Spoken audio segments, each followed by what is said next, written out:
Hello, everyone, and welcome back to the Deep Dive.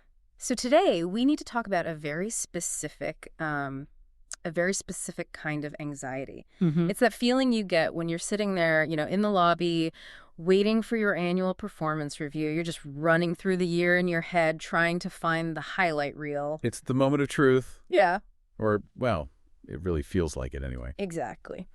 But here's the scenario we're tackling today, and it is a really tricky one. Imagine you look back at your year and nothing bad happened. Right. You didn't pull 3 all-nighters in a row. You didn't have to save a client from, total implosion. You did your job. Which, I mean, on paper, that sounds like the perfect year. Peace, quiet, competence. Right. But then the panic sets in. You start thinking, wait a minute, if I didn't suffer, Hmm. do I actually deserve a bonus? You feel this guilt, like you've been flying under the radar. Oh, yeah. It feels almost greedy to walk into that office and ask for more money when the job felt, well, easy. That is what we call the guilt of the smooth year. And honestly, it is a fascinating psychological trap. We've been conditioned, I mean, maybe by society, maybe by some really toxic work cultures, to believe that compensation is just a receipt for pain. Mm-hmm. The logic goes, I suffered, therefore I provided value. If you aren't bleeding, you aren't working. Precisely. And if you believe that, then a smooth year just feels like you were lazy. But today, we are going to dismantle that idea completely. Okay. We are diving into a really insightful episode from the Professional Sense Coach podcast. It's this conversation between the host, Richard, and a guest named Isabella, who found herself in this exact position. And the mission today is pretty clear. We want to help you turn that boring, problem-free year into a compelling case for a raise. Because as it turns out, boring might actually be the most valuable thing you can offer. If you know how to sell it, Yeah. that's the catch. You have to translate the silence into dollars. So let's start with Isabella. In the source material, she works in post-sales customer service. Now, usually when I think of that role, I just think of chaos. Angry emails, broken products. People yelling at you on the phone, yeah. Yeah. It's typically a high-friction role, but Isabella had like an anomaly of a year. Mm-hmm. The product quality was excellent, partly due to her previous work, which we'll get to, and there were just zero major disasters. No emergencies. None. No escalations to the boss. No all-hands-on-deck moments. She went home on time pretty much every day. And this is where her brain started to sabotage her. She literally tells Richard, the coach, I want to discuss a bonus, but I feel like I lack the qualifications because I wasn't working hard enough. Wow. She equated lack of exhaustion with lack of leverage. And this is the fundamental error Richard points out immediately. Yeah. We conflate labor with value. In physics, work is force times distance. In business, nobody really cares about the force. They care about the destination. Okay, but let's be real for a second. In most offices, who gets the applause? It's the firefighter.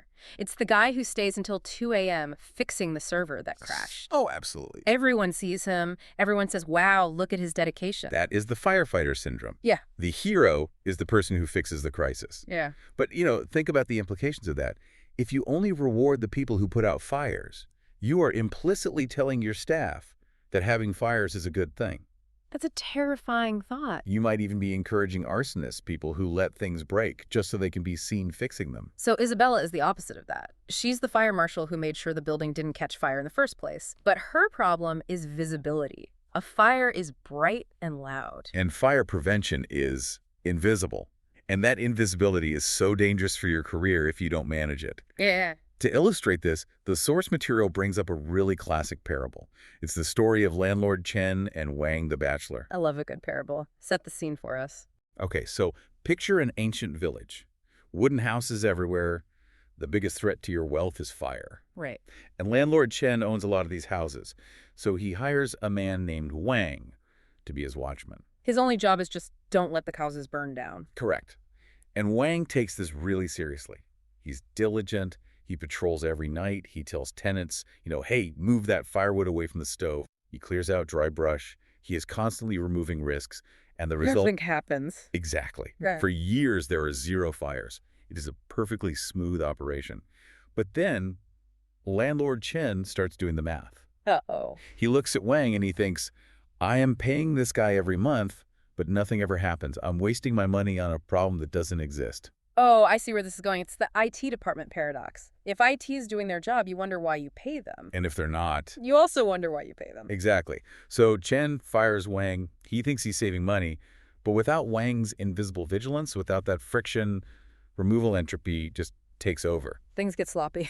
Tenants get sloppy, debris piles up, and eventually, boom, a massive fire breaks out and landlord Chen loses everything. It's a tragedy, but it's also the perfect metaphor for what Isabella is afraid of. She is Wang. Her boss is landlord Chen. She is afraid that if she walks in and says, look how quiet it was, the boss is going to say, great, why do I need you? That is the fear.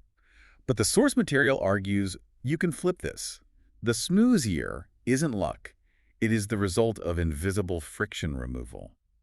The challenge is you have to show the landlord the ashes of the fires that didn't happen. Okay, so how do we do that? Because I can't just walk in and say, trust me, I'm preventing disasters. I need some proof. Well, before you even get to the proof, the source suggests you need to check your standing. You need to perform a trust audit. A trust audit, what does that look like? It starts with a simple question.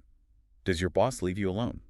See, to me, that could go two ways. Either they trust me, or they're just a negligent boss who doesn't care what I do. How do I tell the difference? That is a valid concern. But usually, in a corporate setting, silence is a response to competence. If a boss is worried, they hover. They micromanage. They say things like, just checking in on this, or please CC me on everything. That is low trust capital. Okay, so if they are saying, I don't need to see the draft, just send it, that's trust capital. Exactly. In Isabella's case, the source confirms she was left almost completely alone. That wasn't neglect. It was autonomy. And autonomy is the highest form of compliment. It means, I know you are the watchman. I know you are handling the risk. So step one is just reframing that silence. It's not that you're invisible, it's that you're trusted. But, I mean, you can't pay your rent with trust capital. You need to convert that into cash. And this is where we get tactical. Richard provides a 3-step self-audit to help you find the value in a boring year. And I think we should really break these down because this is the homework for anyone listening. Yes, let's do it. What's step one? Step 1 is identifying the critical node. You ask yourself, was there a moment where if I had judged wrong, the consequences would have been severe? Can you give me a concrete example? Because if I didn't have a crisis, it's hard to spot these things. Sure. Let's say you are reviewing a contract. Most of it is just standard boilerplate. But you spot one clause, maybe an ambiguity about delivery dates, that looks risky. You spend 10 minutes rewriting it, to be clear. 10 minutes of work doesn't feel like bonus material. But look at the counterfactual. If you hadn't caught that and the delivery was late, the company could have been sued for breach of contract. That 10 minutes saved the company potentially, what, $50,000 in legal fees? Brand damage. Okay. That is a critical node. You didn't work hard, but your judgment protected the asset. I see. So when I write my review, I don't write reviewed contracts. I write identified and corrected a liability clause that protected $50K in potential revenue. Exactly. You're an insurance policy. That's the first step. Okay, step 2. Step 2 is the preemptive strike. The question here is, what problems didn't happen because I communicated early? This feels like the hardest one to prove. How do you document a ghost? You document the silence you created. For example, let's say a project was coming up involving 2 departments that usually hate each other, like sales and engineering. The classic rivalry. Right. So before the project even kicked off, you noticed a discrepancy in the specs. You sent one email, clarifying the goal, copying both leads. They replied, got it. And the project went smoothly. And nobody remembers the email. Nobody remembers it, but you have to bring it up. You say, historically, projects like this have a 20% delay rate because of miscommunication. Because I aligned the specs in week 1, we had 0 delays. You're claiming credit for the smooth timeline. You're not just a passenger. You're the navigator who steered around the iceberg. That is powerful. It forces you to look at the non-events as achievements. Okay, what's step 3? Step 3 is the process fix. Did I create a workflow or a standard operating procedure, an SOP, that prevents future rework? I feel like a lot of people dismiss this one. Oh, I just made a checklist, or I just made a template. It feels like admin work. It is the opposite of admin work. It's operational leverage. I mean, let's do the math. Suppose you create a template that makes a weekly report take 10 minutes instead of 30 minutes. So I saved 20 minutes a week. Big deal. But if 5 people in your team use that template, that's 100 minutes a week. That's roughly 85 hours a year of team capacity you just created out of thin air.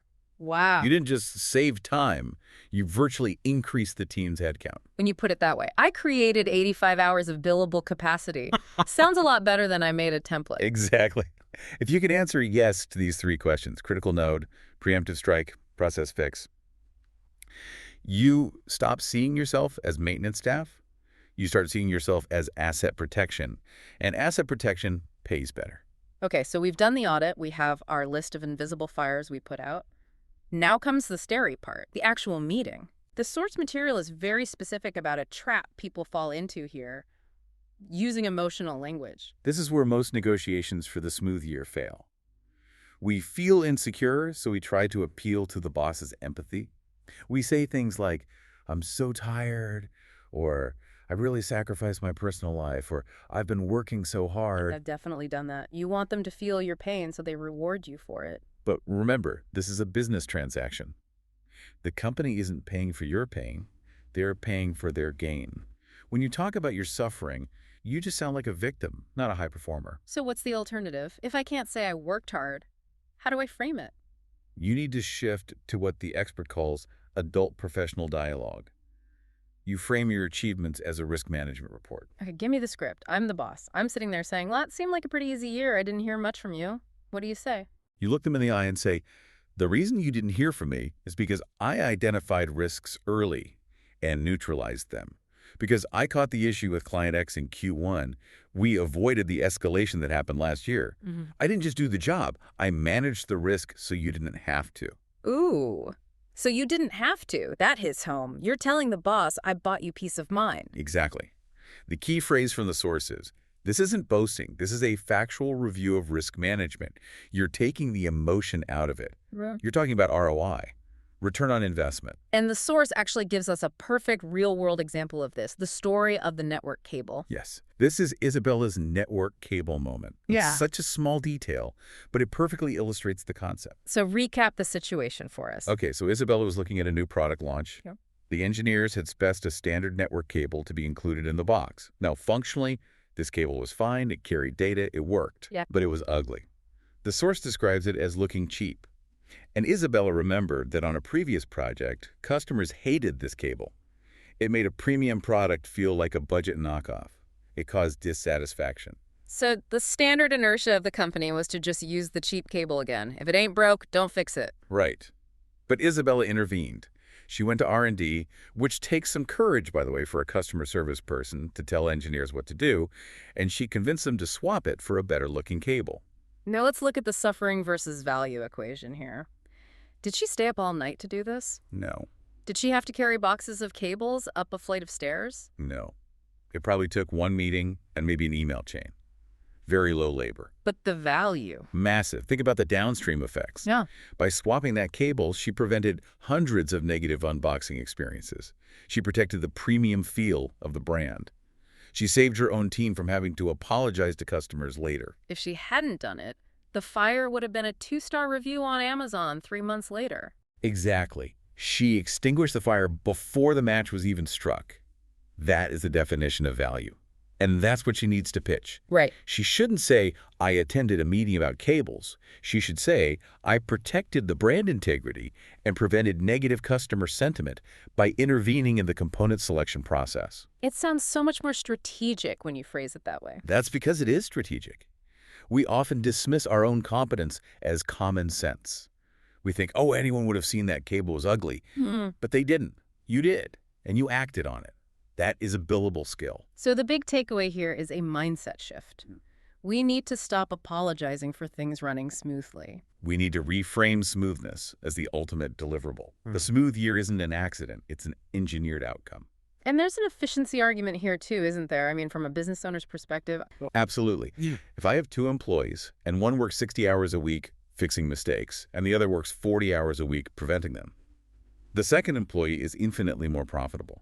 The first one is burning out and costing me overtime. The second one is scalable. So when you walk into that review, you are making the argument that a boring year is a profitable year. That is the mantra. I made this year boring on purpose, and here's how much money that boredom saved you. I love that. But I have to play devil's advocate one last time, because I know some of our listeners are thinking this. Go ahead. What if you do all of this? You audit your critical nodes, you write up your risk management report, you present the network cable win, and your boss just stares at you and says, yeah, but I really need to see more hustle. You didn't stay late enough. That is the wrong building problem. Unpack that for me. If you present a clear case of value prevention, risk management, efficiency, Yeah. and your leadership still only values performative suffering, Mm. then the problem isn't your negotiation skills. The problem is the company culture. You're Landlord Chen's watchman, but Landlord Chen actually likes the fires because they're exciting. Or he's just a bad landlord. If you are in an environment that penalizes efficiency and rewards chaos, you hit a ceiling. You will never be valued for your best work there. That is a heavy realization, but it's an important one. Because staying in that environment means you'll eventually just become an arsonist yourself to fit in. Exactly. You'll start letting things break just to get a raise, and that is soul-crushing. So use this audit not just to get a bonus, but to audit your employer. Do they get it? If they do, great. If not, take your friction removal skills somewhere that appreciates a smooth ride. Wow. Okay. That puts the stakes in perspective. It's not just about the money. It's about whether you're in a place that understands what work actually is. It is. Well, listeners, you have your homework. Don't let the guilt eat you alive. Go find those network cable moments, document the silence, and walk into that review with your head held high. You weren't lucky, you were good. Go find the gold in the quiet moment. Thanks for listening to The Deep Dive. We'll see you next time.